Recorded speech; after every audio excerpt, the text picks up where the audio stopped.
One common problem we see with deadlifts is that people's hip positions tend to be maybe not where we want them. They'll either be too low, like often they'll squat the deadlift, or they might actually be too high. So what we actually look for initially, straight back is our key, always straight back.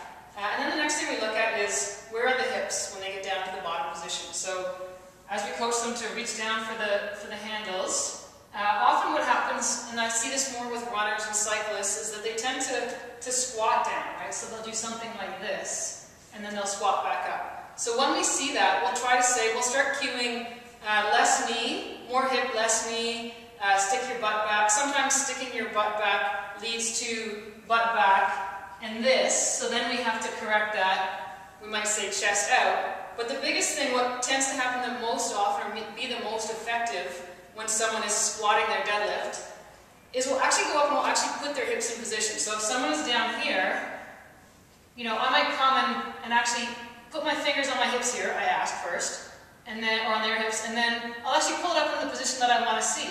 And then let's see what happens to them.